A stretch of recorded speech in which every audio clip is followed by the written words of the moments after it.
Hog Sty.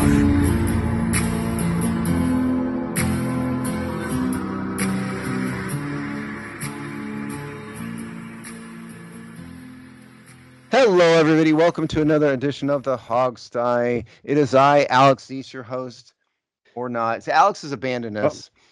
So it's really just Steve and Dave.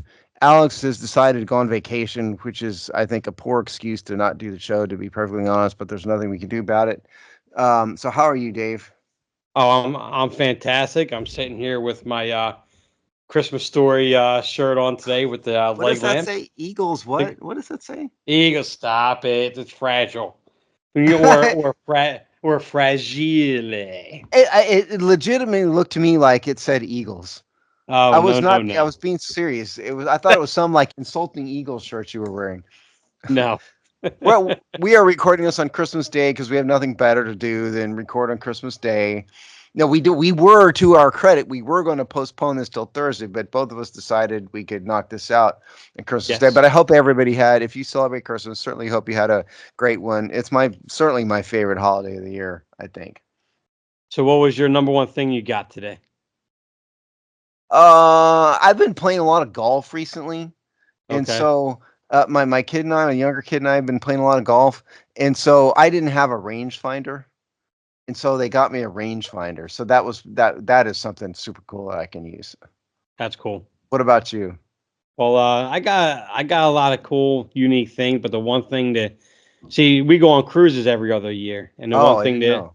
yeah, so the one thing that I'm starting to do is like get those like Hawaiian style button down shirts to have on there to wear like a couple on the cruises, right? So my wife had gotten me one of them Washington style ones, like the burgundy and gold. It has a W on it. Obviously not the Redskin because she couldn't find one that has Redskins on it, but it still had everything else on it in terms of burgundy gold, that the flowers on it, as your Hawaiian shirt would have and everything. Obviously something that you probably wouldn't wear, but it's I not would something I would wear not. every day. But the beauty of it is I wore that with this shirt and the Washington pajama bottom she got me with my Redskins Santa hat to my sister's house because The I knew Eagles it would fan. drive. Yes, because I knew it would drive my brother absolutely nuts, and it did. He absolutely. I mean, I nothing matched, but it was just how I went, and it just stood out. So every time he looked at me, that's all he saw was reminded of our game. Yeah, it doesn't matter. Who cares if it didn't match? That's totally irrelevant. The idea that you poked at your Eagles fan family Yes, is top notch, and I fully yes, applaud that. I mean, that is like right up my. Wore a Washington Redskins shirt around last weekend, just hoping it would irritate somebody because it has before. People right. have stopped me about it and gone, ooh, what are you wearing? And I mean, I consider that mission accomplished. If I've irritated somebody, I'm happy. That's what I like. Yes. It didn't happen last week, but I feel like I irritated somebody by in absentia, when you irritate your Eagles fan family. So that's a good Yes. thing. Or are they Yes. distraught over the game? Well, actually, I think the worst part, which we'll get into the Louisville hit itself, but the Yeah. Louisville hit that put out Jalen Hurts, which is who my brother had in his championship or his playoff run, but because they put Jalen Hurts out early in the game, Jalen Hurts only got 4 points, and people who play fantasy football understand this. Jalen Hurts only got 4 points, and my brother lost by 4 points, and Jalen Hurts usually averages like 24 points a game. So Jalen Hurts would just stayed in for another quarter. My brother would have won the game. So he's a little sour about that too as well. An But he added knows that bonus. an added bonus to that, yes. I heard about the Hertz getting 4 points thing. One of my kids here has had the same problem. Okay. I used to do fantasy football, but since we have the Hog Sty, it's just there's so much football. I can't do another football thing. That's my Right. problem. Well, since we're talking about it, let's go ahead and get into the game because I think, as I wrote in the takeaways, I actually think this is a very, very important game. This might have been the Hmm. most important game of the year for a wide variety of reasons. Right. So let's do stats here real fast and get thoughts. Um, Jayden Daniels went 24 for 39 for 258 yards, 5 touchdowns, 2 interceptions, for a quarterback rating of 9.1, and that is something along the lines of like 66, 67, more than 66. Upper 60s in terms of completion percentage. I didn't do the math. He was also the leading rusher, 9 for 81, 9 yards per carry. Brian Robinson, 10 for 24. Chris Rodriguez, 3 for 5. Jeremy McNichols, 2 for 3. And I read those for a reason because we're going to get into that. Lead receiver is Olamide Zaccheaus, 5 for 70, 2 touchdowns on 8 targets. Terry McLaurin is 5 for 60, 1 touchdown on 6 targets. De'Ami Brown is 4 for 56. Brian Robinson, 2 for 17. James Crowder, 2 for 15. Jeremy McNichols, 4 for 15. Luke McCaffrey, Zach Ertz, 1 reception. John Bates had 1 target. The fumbles, which we're going to get into, Brian Robinson, 2 fumbles lost. De'Ami Brown, 1. Bobby Wagner was the leading tackler, 9 total, 8 solo. Mike Sandersill, 7. Mike Sandersill and Frankie Louvu, both 7. The sacks were Johnny Newton and Cleveland Farrell and Dante Fowler and Jalen Holmes. Those were the sacks. For the Eagles side, Jalen Hurts was 1 for 4 for 11 yards when he went out. Quarterback rating of 88.9. That was only through the first quarter, halfway through the first quarter. Kenny Pickett went 14 for 24 the rest of the way, 143 yards passing, 1 touch and 1 interception, which is terrible. Saquon Barkley was 29 for 150 yards on the game with a long 68. Now, it should be noted that I was on airplanes and airports and stuff. I didn't catch the stats at halftime, but his yardage halftime was something like 120-ish, something along those lines at halftime, which is relevant. Jalen Hurts was 3 for 41. Receivers, A.J. Brown led the way, 8 for 97. And should we do the punting game? There's no point in doing the punting game. So Trustway was 2 for 92. So that is stats. Dave, your general thoughts on the game. Let's start with offense. Okay, offense. I think what Jayden Daniels did in this game was absolutely remarkable. And I say that because, one, he threw 5 touchdown passes against a defense. I missed that. I should have said that. Sorry. 5 touchdowns. Well, no, you said that. You said 5 touchdowns, 2 interceptions. Okay. Absolutely. Yeah, you did. And he did it against a defense that's only allowed on average, just over 1 touchdown per game average. So that was rather impressive on his part. And on top of that, he was 62% completion percentage, what he was. Now, granted, his percentages were low, but the thing about his game overall was like, per the example, late in the game, 4th and 11, the final drive when they were down by 6 and they needed, and they had to continue to drive to win the game. What happened? He scrambled and ran for 29 yards for first down. He made play after play this entire game. And it was every time that they needed a play, he came through. And the biggest, I'm trying to bring up the numbers here real quick, because when you mentioned about Brian Robinson Jr. and all them, their numbers in this game combined, they averaged 2.1 yards. Yeah. They're 15 carries for 32 yards. Right. For 2.1 yards per carry average. This is pathetic. Which was absolutely atrocious. And they actually brought down what the offensive yards per play average total was 5.8 per game. And that running line right there brought that down, because if you take all that out, Jayden Daniels himself, between running and pass attempts, he accounted for 339 yards on 48 total plays, averaging 7.1 yards per play. And even though he threw those 2 interceptions, there's 5 touchdown passes, 2 to Crowder. And 1 especially was a great throw in terms of his anticipation coming to the back of the end zone. I believe that was the one that drew them within 6 points. It wasn't the game winner on that one. Crowder it was the one right there. Yeah. Yeah, so, I mean, overall, I thought Jayden Daniels was the offense. Jayden Daniels and the offensive line. I'll give a ton of credit to the offensive line. They allowed 1 sack, 2 quarterback hits.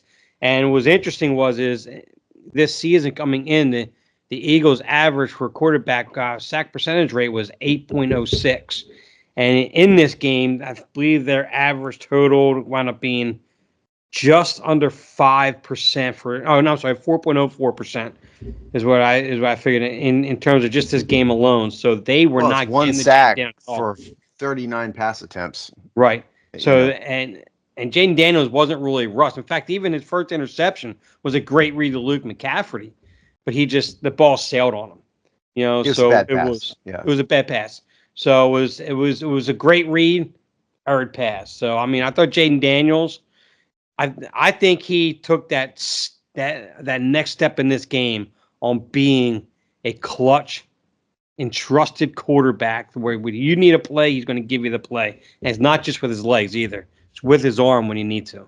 Yeah. Well, I think it's safe to say on this show, we've always, since the beginning, even before Dave, we prided ourselves on being realists and telling you the God's honest truth, when a lot of the fanboys out there didn't necessarily like it. And so Right. I don't say it lightly, but I agree with you. In this case, Jane Daniels was the entire offense. The Yep. game they wouldn't have won. I wrote this too. They wouldn't have won this game with any other quarterback that Washington's had over the last many years. Not one of them. Right. This guy, he's had his moments in which he hasn't looked great this year. For sure, but in this game in particular, despite, yes, his completion percentage is a little low. I did the math wrong in my head. It's 62%, as you said. Yes, he had 2 interceptions, but put that as, I think it's a rare case when the stats don't tell all the story. Because Right. if you just looked at his numbers, you wouldn't be that impressed other than the 5 touchdowns. But if you watch the game, you know that he was the entire offense. And Philadelphia is no joke about defense. You guys can laugh all you want at them, but the truth is their defense has been pretty darn good all year. They have. Number one in most categories. Yeah, exactly. I mean, again, I know Right. you guys hate Philly like you all hate RG3 and everything, but Philly's defense has been top notch. And I was so impressed with the poise he showed, again and again and again, and yet another game-winning drive. And we'll get to, yes, there was a penalty the refs missed on the last play. We're going to get to penalties, Right. at some point. But I totally agree with you. But I really you brought up the running game, combined, what was it, 15 carries for 32 yards for running backs. Something has to change, okay? Yeah. Something does. And I have at times touted Brian Robinson's horn this year. I think the truth is, though, he's kind of regressed to the mean. I think I overhyped him a little bit in the games in which he's done well, but the truth is he's only had 3 games over 100 yards all season. Right. That's the truth. And so I think he kind of is what he is. But my point is, Jayden Daniels is going to get hurt. He cannot be the entire running game and the entire passing game. He's going to get hurt. They have to figure out how to run the ball. Might not happen this year, but something has to change. Well, that's a good point because I had no idea where they're going to go in terms of for that with the running game except through the Nowhere. draft It and is free what it agency is this year. next year. Absolutely. So the one thing that I think Cliff Kingsbury has got to find a way of doing, he's got to try to be a little more creative in the run game. He has to try to generate more. Actually, I have no idea. I'm trying to figure out how you can make this work. With Brian Robinson Jr. is a one-dimensional running back. Yes. He's a between the tackle north-south guy. He's not going to juke anyone out of their shoes. And I mean, even in this game, there were holes he could have bounced outside because it wasn't there when he went. But if he would have had the vision, he could have bounced out to the next hole or taken to the outside and gotten a few extra yards. And he didn't do that. He's not one for doing that. And we, I think Chris Rodriguez is the closest running back to that we have. But I mean, what is he really? I mean, he's a depth guy. He's a special teams guy. He's not going to give you, the 4.5, 5 yards per carry. He's not going to give you that home run threat. He's not going to give you any of that. So he did at times last year, which is why I was pretty high on him. Right. That his yards per carry was, really high for the Washington run game, for the running back room. But this year he hasn't really done it. He hasn't really got an opportunity. I think a big part of the problem is the offensive line is not good. Right. Yes, Jayden Daniels makes him look better, but he's a special athlete. But if there were more running, yes, Brian Robinson is one-dimensional. You can really tell a difference when you look at some of the better running backs, in the league. Brian Right. Robinson isn't one of those. But if the offensive line was a big time offensive line, there would be running lanes and that he could Right. sail through without a ton of skill. For lack, I don't want to say it like that, but without a ton of elite ability by NFL standards, he could do that. But they Mm-hmm. just don't have it. And so, what do you end Right. up with? 2 yards a carry, or 2.1, or whatever he was at. He was at Right. 2.4, I think. So I don't know if there is something to do this year. They just tough it out and hope that Daniels doesn't get crushed by some linebacker. Right. And we'll get to Atlanta, by the way, but Atlanta's got a pretty vicious one, coming up. Right. So yeah, I don't even know what to say. I think it's more the offensive line than any. I think they could at least have an average running game. They had a decent offensive line, but they don't even have that. This offensive line is built to have a guy like a Saquon Barkley in the backfield, is what it is. Kind of line to where it's like it's good enough to a certain point to where you put a guy like Barkley, he'll still get you to 4.9 yards per carry average. He'll get you well over 1,000 yards rushing because he'll do most of it on his own. You just need to give him a crease and a slight opening, and he's gone anyway. Yeah, and that's not what Robinson or Correct, Rodriguez or McNichols are ever going to do. That's why like a guy like that Gentry in Boise out of Boise State's a guy to watch when it comes to draft time because that's kind of a perfect guy to put in the mix, almost like what the Lions have with Gibbs and Montgomery. Because Montgomery isn't. I mean, he's more of what Brian Robinson Jr. is too as well. But the difference is that you have you had Jamar Gibbs back there who can be that change of pace guy. You can line him up there with them. And plus, the Lions' offensive line is much better than ours too as well. But yeah. I mean, either way, so. But and of course, whether or not they get him depends on where he is in the draft. I mean, Washington at its highest, I would probably 18.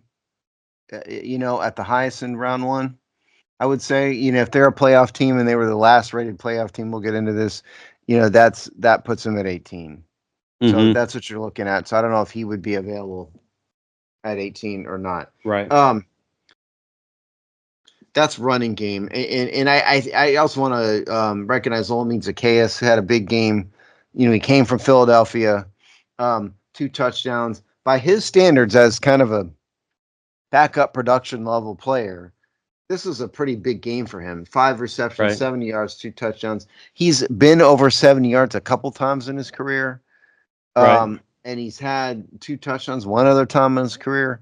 But I think surely it was in his head. I think, that it was the Eagles, and I'm glad it worked out for him. And if you think about it too, in that Thursday night game, I mean, he was one of the reasons why we kind of got down quick and early in that game because he had 2 crucial fumbles in that game. One of them was on that punt. It was inside the 20. Gave the ball right back to the Eagles. So I mean, he did not have a good game at all. Comeback story. Yes. In this case. Let's talk about the game-winning drive. First of all, again, the idea that they have done this twice in a season is unbelievable. And I believe that Jayden Daniels not get the Rookie of the Week again? Yes, I he think did. Yes. What's it? 10 times? I think it's 10 crazy. times. Yep. I don't know what the record is at all. I haven't looked that up. I think it was either 8 or 9. He's definitely above that. Yeah, and we'll get to this. We'll get to this as a topic later, but I do want to point out that Andrew Wiley left early on the final play. The refs missed the penalty. It should have been a false start, and they got away with it. Again, if you want to be a fanboy about it, feel free, because a lot of people in our comments section, are in denial about it, but the refs missed it. Now you're right. I'm not going to defend that, but I will talk about the irony of this. And I said this to many Eagle fans on Twitter. So you want to come in here and complain about the very thing that Lane Johnson has made a career out of, and most of the time he was offside, and he had a false start, but he tried to time it to the point to where he would move just as the ball would move but it looked like he got left a little early. But a lot of times he left early, he never got flagged for it, and it was year after year. It was like that. I'm just like, you know what? I have no sympathy for Eagle fans. You know what? I really don't. If this like the Bears fans or some other or any other organization, I said, yeah, man, that sucked. It was a bump call. You're right. But Eagle fans, and you have Lane Johnson. You have Lane Johnson. I don't care. It was a legitimate play. I'm good with it. We scored. Tough luck. You're just gonna own it, and that's fine. That's fine. Yes, you're right about Lane Johnson, but I have to look at everything in the vacuum. No, you're right. You're not wrong. Been a flag. Yes. Yeah, you're right. Absolutely. On the other hand, the Eagles never should have put themselves in that position in the first place, and so I don't have a ton of sympathy for that. Yeah, and that's a good point too, because I get it. You lose Jalen Hurts in the first quarter, right? I get that. I mean, that completely changes the dynamic of the offense, and we were able to contain Barkley later in the game because of it. I get that. I'll agree with that. You lose C.J. Gardner-Johnson, who's one of the better safeties in the league. I get that. That affects your defense. I understand that. All that is correct. I agree with you. But we had 5 turnovers in this game. 5 turnovers.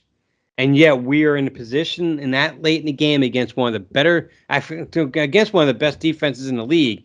And if you hang your hat on the fact, well, we lost Johnson like we did, that changes everything. Well, then if losing one player off a defense is that good, maybe your defense isn't really as good as you think it is then. Because that's the kind of defense where you set up with the pass rush. The pass rush has been getting home most of the year. It wasn't doing that here. The linebackers were doing a great job for them, and Bond and Dean most of the year in getting the quarterback and controlling the middle of the field. They didn't do that in the second half. So your first and second level, your defense failed, especially in that second half. Granted, you lost Gardner Johnson. I get that. That's fine. He's not the end all be all of the defensive production either. Exactly. You're absolutely right. Not like Lawrence Taylor left the game. Right. And there's only been a handful of games. I didn't do the math on this either. Somebody in our comments section did. There's only been a handful of games in which a team had 5 turnovers in one. It doesn't happen, very often at all. In fact, there was no one from Tampa that came up with that, and I believe it was like I think it was like some like 1% or 13%. It was a low something crazy, something real low, crazy low. So it was like, I'm sorry, but I mean, Kenny Pickett started 12 games before this game. He's a capable quarterback. You should have been able to do enough, especially with Barkley, especially with your 2 stud, especially with that offensive line. You should have been able to do enough to take those 5 turnovers and convert them into more than 6 points. Because one of the turnovers, they got a touchdown off of that with Jalen Hurts. The other 4, they had only converted 6 points out when they had Kenny Pickett in the lineup at that time. So it was like. Well, let's transition to defense and talk about this, because Jalen Hurts went out with halfway through the first quarter. First of all, I know you wanted to address the hit, that Frankie Louvu. It didn't even. Hurts, if you guys didn't see it, got hit by Frankie Louvu and his head bounced off the ground, and that was what caused the concussion, presumably. Right. It didn't even occur to me that was a bad hit by Louvu, because watching it live, again, I was in an airport watching on a tablet, but it did not look like Louvu was headhunting at all. You brought it up. Yeah. I didn't think the play was flagged. Was he flagged on the play? No, he was not. I didn't think so. Yeah, no. So you must be seeing it in Philadelphia. They're complaining about the hit. Is that right? Well, yeah, and specifically, I talked again with my brother today about it, right?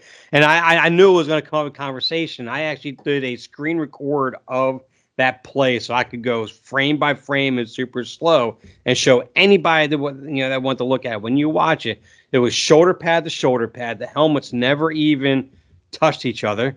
And when Jalen Hurts was starting to go down, was starting to dive, he was diving forward. He wasn't just going down; he was diving forward. So Louvu went to drive his shoulder into his. Why? Because maybe he could jar the ball loose. Maybe he can create a turnover that way. So that's all part of the game. Now, if Jalen Hurts slid, that's a different story. He didn't do that. He's a running back at this point. I don't see you complain about any running backs that get hit like that, especially when fumbles are being made. That's on Jalen Hurts to protect himself right there. There was nothing dirty about that hit whatsoever. Yeah, I totally agree with you. Okay, but the bigger issue here is that when Jalen Hurts was in the game, Saquon Barkley was basically running wild on Washington's Yes. defense. And Jalen Hurts is a running quarterback. He's a decent passer. He's not a great passer. He's not John Elway back there. He's not a Mm-hmm. typical elite level drop back pocket passer. What Right. makes Jalen Hurts special is his athleticism makes him a tremendous threat. And so then you have linebackers and defensive ends who are playing contain. And I thought that the TV crew did a pretty decent job of showing some of that, as a matter of fact, on replays and Right. whatnot. When he goes out, Kenny Pickett, yeah, you said it before. Kenny Pickett's a decent quarterback, backup. He's nothing like Hurts, though. Right. That totally eliminates the threat, and it totally eliminates the way the linebackers have to play and the defensive ends have to play. You're not playing Correct. contain anymore because you don't have to worry about Kenny Pickett hauling off an 80-yard run like you do with Hurts. And Right. what really kind of snapped with Washington's defense as that happened is they really were able to focus on Saquon in a way that they didn't before, and so they were not able to contain Saquon in any capacity when Hurts was out there. When he left, they really were. And again, it was something like, let me pull it up here real fast. The bulk of his yards came early in the game. At the end of the And first quarter, Saquon was 7 for 109 yards. And then in the middle of the third quarter, which is when I next was able to get a screenshot of this because of my travels, he was 22 carries for 133 yards. That was late in the third quarter. And so halftime, he was something again in the 120-yard range. Point is, he gained like 30 yards in the second half. That's my point. well, and also with that, in that first half, he had that 68-yard run. Yes. So if you actually take that out, he actually for the rest of the game he ran the ball 28 times for 82 yards. Right. But of course, you can't take So it out. But your point is that they contained him other than the one run. correct. But a lot of his more A lot of effective run, yes. all of his effective runs, matter of fact, basically came early in the game. A lot of them when Hurts was still in there, and something just kind of flipped with Washington. And I think it was that they were able to focus on him more. Like I said, the way the linebackers had to play, it was really a tremendous benefit to Washington. For I don't wish anybody to get hurt except maybe Michael Irvin. Him I wish to get hurt. But beyond, I'm just kidding. No, I'm not. Um, but it was really a pretty big benefit, I think, to be, if we want to be honest with ourselves, it was a pretty big benefit that Hurts came out with an injury. I don't think Yes. Washington was going to win this game if Hurts was in there, and that's the truth. Sorry, but that's the truth. Oh yeah, absolutely. Because you're talking 5 turnovers. We committed 5 turnovers. There's no way that there's 4 remaining turnovers with Hurts out of the game. Weren't going to If he's result in in, at least one or two other scores or touchdowns or something. Yes. yeah, absolutely. Yeah, I mean they definitely would have gotten at least one more touchdown.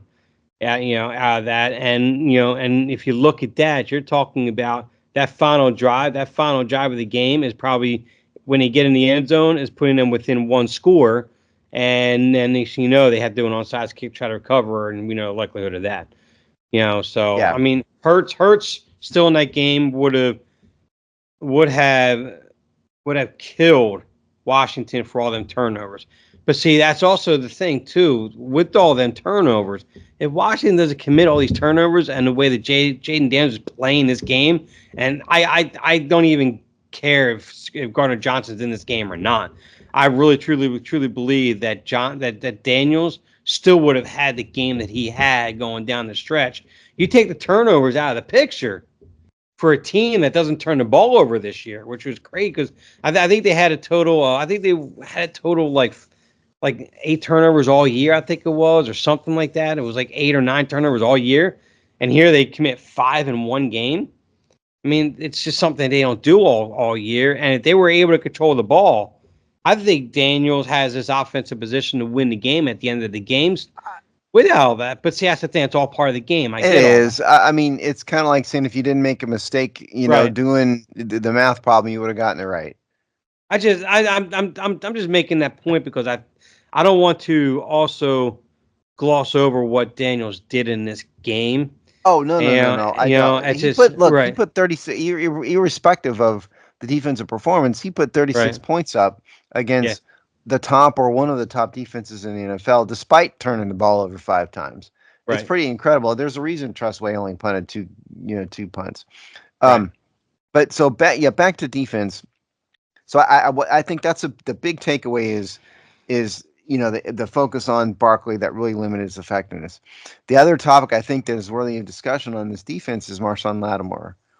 He came in, he got 3 pass interference calls, 2 of them in a row, and then went out with a hamstring injury.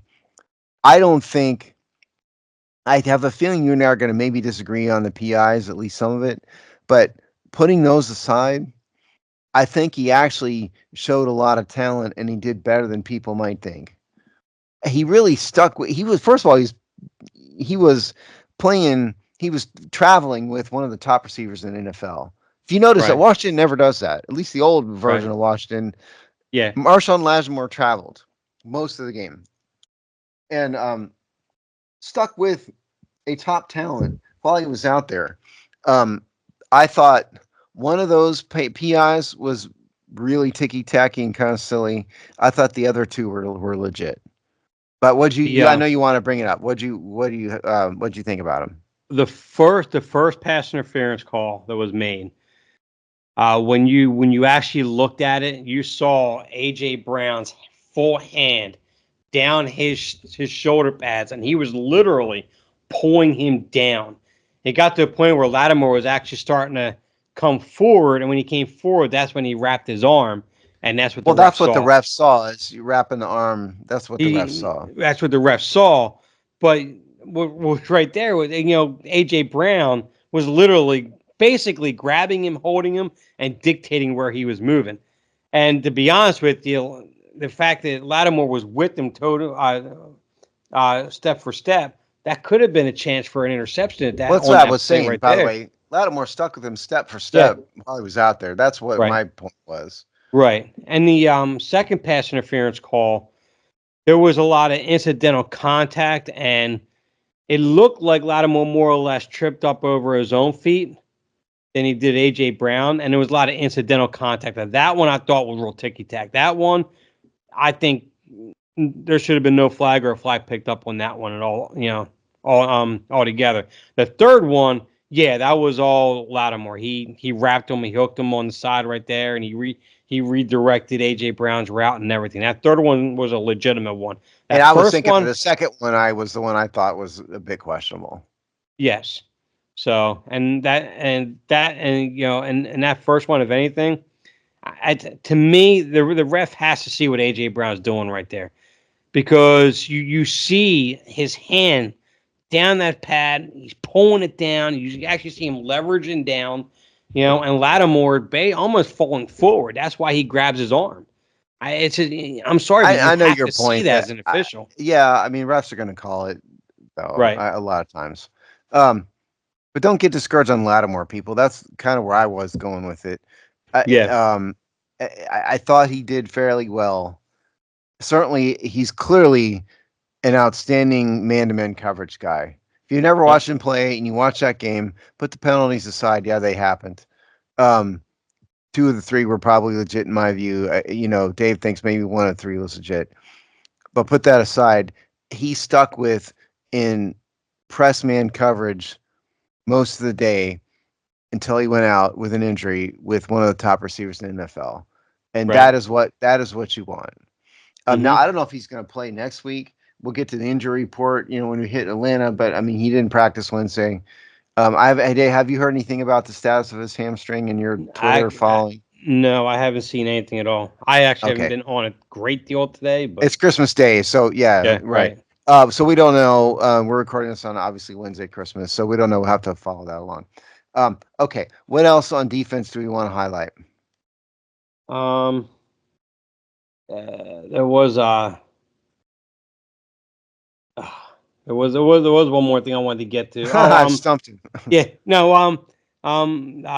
Sanders still. I think Sanders still on the other side of Lattimore. I think that's a really good combination they have going forward. He is an aggressive corner. He seems to be in the right place every time. He has a tendency to have a hard time with the quick routes off the line. He does struggle with that, but he recovers fairly quick. If it wasn't for because the one I think on top of my head was Devontae Smith when on that pass he dropped late in the game that he never drops. Sanderson Yeah. was in covered at that. It was a quick slant off the line, and Sanderson didn't get any hands on him. Had a clean release away from him, and he lost a few steps off it just like that off the line. So that right there, he got real lucky with that, with him dropping that pass right there. Yeah. Who would have thought Mike Sanderson might actually be a number 2 outside corner instead of just a slot guy? Right. Yeah. Although, I mean, we talked about his height in comparison to Darrell Green early in after the draft, and it wasn't fair because Darrell Green's an elite Hall of Famer, and we're not comparing him to it. But point being, there have been 5'8" corners or that around that size. There are currently in the NFL, and some of them do well. So it's not like he's barred from ever being an outside corner because he's short. Right. So yes, I think he's been a revelation to a certain extent, out there this year. And Washington needs help on corners. Benjamin St. Just has gone downhill. He needs to be listed as inactive going forward. Every time he gets on the field, he's like he draws a penalty. Well, and again, I don't know if Marshawn Lattimore's going to play next week, so we'll see. Okay, yeah, unfortunately. Tell you what, we've got a lot to talk about here, so let's move on. But we need to do game balls here before we move on, because we always do game balls, and this is a very important thing to do. And I know the players are keeping track. Somebody in Washington has a list of the Hog Sty game balls, I'm sure. Absolutely. So, Dave, are you ready? You want me to go? I'll go. Okay. I mean, offensively, you can't It's pick obvious, anyone other right? than Jayden Daniels. Yeah. I mean, you cannot pick anybody other than him. I mean, he was fantastic this game, and he's showing why he should have been a number 2 overall pick. Yes. And I'm also going to go with Johnny Newton with his 1 sack. I mean, he was very disruptive in the middle of that line. And I know people are happy Jonathan Allen's coming back, and we had Jonathan Payne, but those 2 guys have been more of a liability in the middle of that line than anything else. Johnny Newton at least gives you more of that run stopping defensive tackle that they need. But man, do they need to give him help in there against the run? No, but all right, Johnny Newton. All right, yeah, I agree with offense. Obviously, Jayden Daniels was the entire offense. There's no debate that. For defense, I'm gonna go with Luvu. I mean, the guy's been so impressive. He didn't have any sacks, but he's and it wasn't just because he hit Jalen Hurts. He's so disruptive. You know what? I don't mean to interrupt you, but you're absolutely right. That's what I should have went with, because I'm looking at his interception. His interception was a great read that he had against what the offense was doing, because when he recognized what the route was, he recognized what the responsibility of the corner was, and he baited Pickett in terms of he was going to go to the outside and cover the zone. And as soon as he took that step, he came before Pickett even threw the ball, stepped right back, right into the passing lane, and he had that interception right there. It was absolutely beautiful. I'm changing my game ball to him. I completely forgot about that. You're going to change. You're going to take it out of Johnny Newton's hand. He's upset about you now. All right. Because that was a fantastic play he did he made right there. So we're going to move on here. And one of the things I brought up in my takeaways column as kind of a side thought was that I think Jayden Daniels has got the Offensive Rookie of the Year wrapped up. There's no debate, I think, at this point. Yeah, Bo Nix has had some success, but Jayden Daniels has got the Rookie of the Week award 10 times. He's going to win it. I think it's not too far beyond the realm of reasonable to think that maybe he ought to be in the MVP conversation as well. So let's go over, first of all, some of his numbers here. And then we're going to go over some of the other candidates here. We don't want to do a huge deep dive because we have other things to do, but I just wanted to we wanted to introduce this topic as something to think about. And again, we are not homers for this, people. We are not. Um, we will tell you the truth. So here's his season numbers today, and this is obviously through week 16. He is 301 completions at 432 attempts, 69.7 completion percentage, 3,303 yards, 22 touchdowns, 8 interceptions. That's an interception rate of 1.9 versus TD rate of 5.1%. Quarterback rating of 101.3. And if you want to go rushing after that, if I can find it in here. Of course, now I can't find his rushing numbers here. Nuts. Stand by here, folks. On the fly. I thought I had it up. Turns out I don't. Oh, here we go. Okay. So rushing, he's 128 attempts, 737 yards for 5.8 yards per attempt. So that's his numbers. Now, I just pulled up the first thing I could find here today. This happens to be USA Today. And USA Today has got Josh Allen, Lamar Jackson, Saquon Barkley, Jared Goff, and Patrick Mahomes. Yep, that's exactly what and Sam Darnold.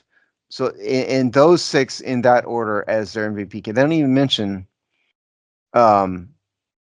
Daniels. So if you go to what Josh Allen has done this year, and yes, the Bills are 12-3, okay? And that's definitely a part of it. Numbers wise, though, Josh Allen is 291 completions, 456 attempts, 63.8% completion percentage, 3,549 yards, 26 touchdowns, 6 interceptions. Quarterback rating 101.2. That is.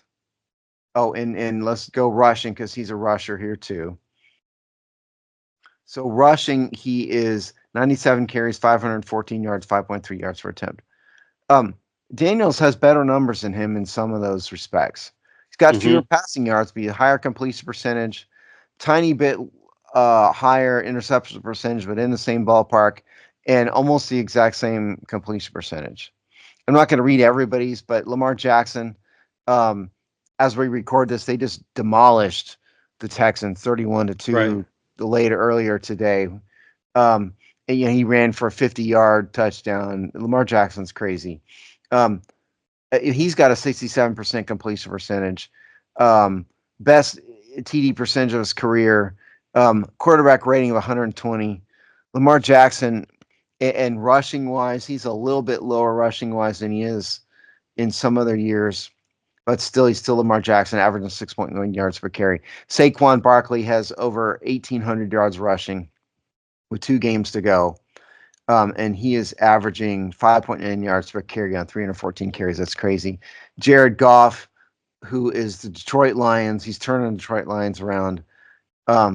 Goff is got a 71% completion percentage, 4,095 yards. A little bit higher interception percentage. He's got 10 interceptions. Quarterback rating of 112.2.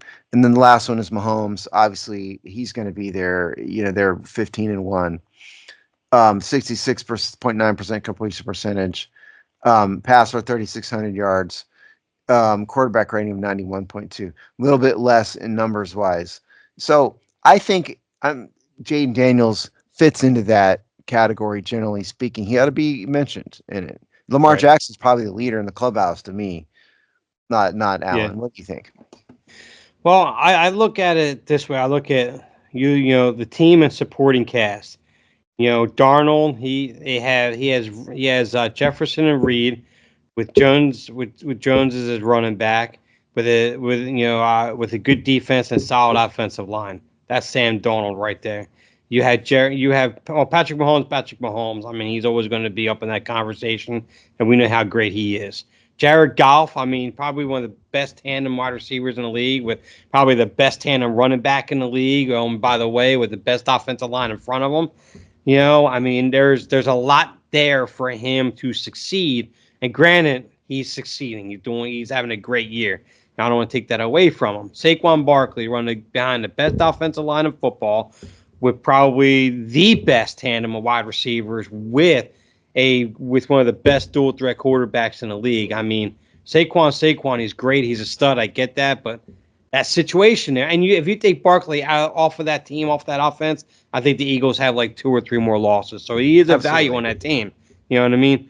But look at that supporting cast still at the same time. Lamar Jackson, but he still has Derrick Henry. Who's anchoring that running game. Who's been a tremendous benefit this year and has killed people, especially early in the season. Absolutely. He has Mark Andrews, Isaiah Likely, which is probably one of the better tandem tight ends in the league. And then you have Zay Flowers on the outside. I mean, he's been a stud for him this year, wide receiver. And don't forget offensive line. They've had a quality offensive line that's helped Lamar Jackson tremendously over the years. And then you have Josh Allen, who has Dawson Knox and Kincaid at tight ends.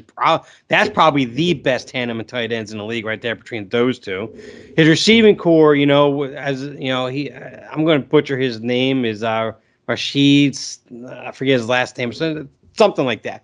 But he's been really, it's like Shakir Rashid or something like that. Right. But he's been a real good vertical threat from this year.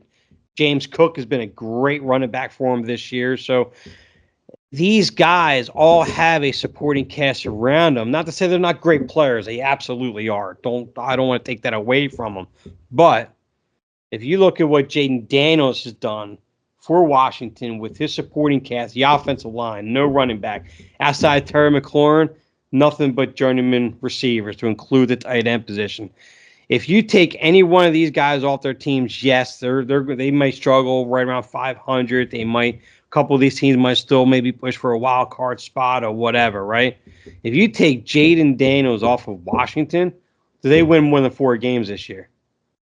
Well, that's my point. Yeah, that was why I brought it up. Because yes, absolutely. Washington is slightly less record than some, but what he has meant more to his team than any of these other guys. At least maybe that's not fair. He means as much to this team as Lamar Jackson means to the Ravens, probably. As much as Saquon has meant to the Eagles, at least. And by the way, I didn't read Darnold's numbers. I forgot about him. He's in the ballpark here too. 67% completion percentage, 3,776 yards. Interception percentage of 2.4. He's a quarterback rating of 105. Another great year. But as you said, I mean, check out his freaking team, man. Yep. Look how how all of those teams compare to Washington. So I think that I don't know who he feel ought to win it. We'll see. And the season's not over, by the way. But I think he belongs in the conversation. I just wanted to throw that out in the ether. And I want to emphasize again, we are not homers here. Yeah. I'm honestly saying that this man deserves some consideration for the award. I don't know how often a rookie's won it. Probably not often. I'll put it to you this way, to think about a little bit more. It's like outside of Terry McLaurin, and you could, almost any one of these other teams, you hope I'd be potentially a starter or whatever on any one of these teams. Outside of him, you take any other skill position player on this team. I mean, and do any of them even make the roster? Where actually make the active cut going into each week. Just the players alone. I mean, some of them don't even make their roster. That's such a disparity in what the roster sizes are. Or not roster size, the roster talent. The talent on Washington, after Jayden Daniels, is not a playoff caliber roster. That's exactly right. That's exactly right. Okay, we made our point. We need to move on. And by the way, so I Googled this while you were talking, and Google responded to say that Jim Brown is the sole rookie ever to win NFL MVP. If you can believe Google, that's what Google said.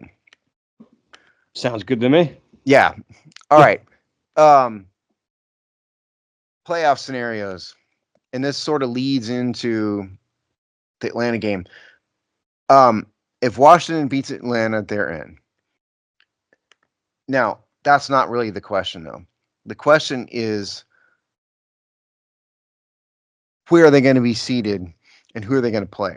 So here it is in simple form. Green Bay right now is 11-4. Washington's 10-5. Minnesota, some combination of Minnesota or Detroit is going to win the first wild card position. They're both 13-2 right now. One of them is going to be the wild card. One of them is going to win the NFC North. And so the only real and then behind Washington is some combination of Tampa, Atlanta, both of whom are at 8-7 NFC South, and then the Rams and Seattle. One of them is going to win the NFC West, and the other one isn't. So Washington is 2 games ahead of the competition. So you have to think realistically, unless they totally collapse. And so where it boils down to is Washington is now competing with the Green Bay Packers for the number 2 wild card position in the NFC. Now the tiebreaker. Dave did a whole long column about tiebreakers. What, a week ago? I think it was 2 weeks ago. Yeah. 2 weeks ago. The first tiebreaker is conference record. Right now, after week 16, Washington 7-3 in the NFC. Green Bay is 6-4. So we'll see what happens. But so they're competing for that. Now, the reason why this is important is that right now, today, again, some combination of Detroit or Minnesota Detroit is in the number 1 spot right now. Philly's in the number 2 spot. Number 1 seed gets a bye. And so the number 7 wildcard position is going to play the number 2 seed, which is, say it with me, the Philadelphia Eagles again. And so we don't want that. What we'd rather play is the number 3 seed, which would be Atlanta, Tampa, the Rams, or Seattle. All of those are infinitely better options than having to play Philadelphia again. So that is playoff scenarios in a nutshell. We got to move on, but your thoughts, Dave?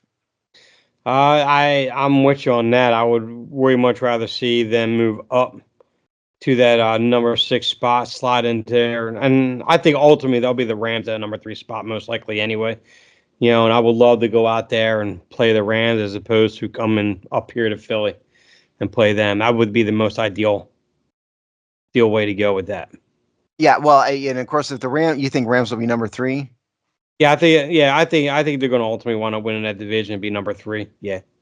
Yeah, so we'd end up with Washington, end up with the Rams, and that's just way better than having to do Philly again. It's not going to go well. Okay, so let's hit the Atlanta Falcons real quick in our last few minutes here.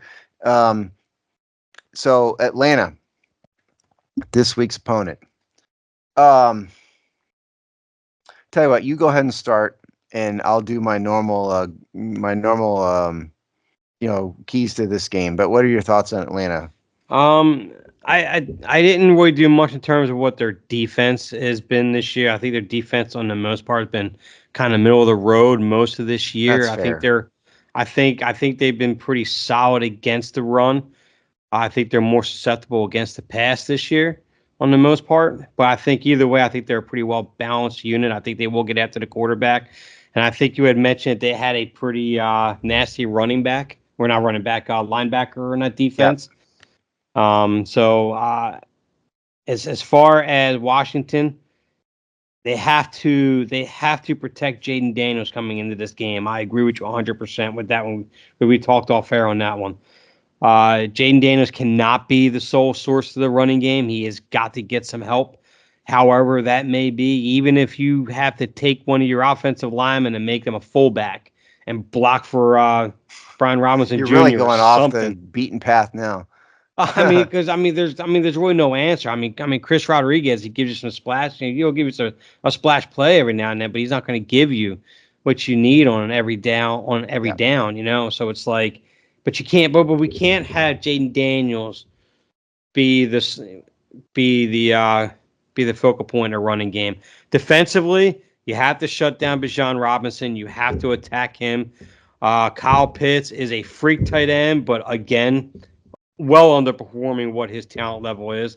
I don't think he's a major concern, but Drake London on the outside, that is a major concern. That's a major concern. If Lattimore is not in this game, you're going to have Benjamin St-Juste on him most of that game, most likely, because they're not going to have Sanders still go around the field like he did with Lattimore this last game. So St-Juste is potentially going to be the starter alongside of him. Now you have Michael Penix Jr., who's going to be his number 2, or is going to be his second start of the season. He didn't light the world on fire his last game. He looked pretty solid. He can make the throws, but right now that's the one weak part of this offense. Their offense. You can attack him, and you can get him a little flustered and hopefully, get his timing off with Drake London and have the opportunity or creating some opportunities on some turnovers and so forth. So All right. that's My keys to this game. Number one, they need to not succumb to post big win malaise. That's right. number one, because that happens a lot, especially younger teams. They win a big game and they kind of fall apart in the next weekend. They need to watch for that. That's on the coaching staff primarily to remind people what they're fighting for. I don't. This team has done that this year. That's why I bring it up. They've had a couple games so they've laid an egg. Mm-hmm. And they've looked really bad at times against bad. They beat who they were supposed to beat, but they've looked really bad against and against good teams sometimes. And that needs to not happen. Number two, pressure Michael Penix. Now that sounds obvious, but remember who Michael Penix is. This is not a running. He's a classic pocket passing quarterback. Yep. He's not a runner. He wasn't a runner in college. He's not a runner in the NFL. And this guy, at the end of the day, is a rookie. He's played 3 games in the NFL. He started 1 game. He is now Atlanta's official starter. Kirk Cousins did not last very long. Yep. I think they need to make life absolutely miserable for Michael Penix Jr. Because guess what? That'll help if Benjamin St. Juste is on Drake London, which seems fairly likely right now. They need to make Michael Penix uncomfortable. I think that is the key to helping out is to not give him a ton of time to sit back there. More so than in other weeks, they need to ratchet up blitzes. Mm-hmm. And you said my last point here, establish a non-Jayden Daniels run game. I don't know how they're going to do that. They have to do that. We've been over that. Right. I don't want to do it. I also brought up, I've been mentioning a linebacker. We're talking about Caden Ellis, okay? Caden Ellis he is their defense. He has like 132 tackles. He's leading them in sacks. They use him in creative. Did watch some film. I watched some film analysis. They use him in very creative ways to get him free and to not just on passing downs, but on running downs. It's, I think, very important for them to focus on Caden Ellis. To me, this comes down to Tyler Biotish more than anything. He's the guy that's calling the protection calls. They need to pay particular attention to keeping Caden Ellis in check. I think that is the key. You already mentioned Benjamin St. Juste versus Drake London. That's not going to go well. Because if that's why I need to pressure Michael Penix. So from a defensive standpoint, you said they're kind of Atlanta's kind of middle of the road. I think that's fairly true. Oops, I'm on the wrong screen. It's like, what the heck? Okay, so they have passing defense. I'm on the wrong screen. Okay, they have given up 349 points, which is 20th in NFL. That's only 1 point more than Washington at 348. From a passing standpoint, they have not been that great against the pass. Completion percentage, 69.8% opponent's completion percentage. That's tied for last in the NFL. Quarterback rating wise, opponents are averaging 98.5, which is 29th in the NFL. They've gotten a few interceptions. That's why it's a little bit higher. Run defense is pretty good, 4.3 yards per carry, which is tied for 12th. And so they're middle of the road in many respects. I think what we can expect is Washington's probably going to get a lot of completions if they can just keep Jayden Daniels upright. Right. Yes. And from an offensive standpoint, you mentioned Bijan Robinson. Wrong screen again. So Bijan Robinson, he is. Here we go. He's got 1,196 yards and an average of 4.6 yards per attempt. Good, not great. It's the type of guy that Washington has made look great at times this year. Right. So they need to watch out for that. What else do we need to say about Atlanta? We've got about a minute left here.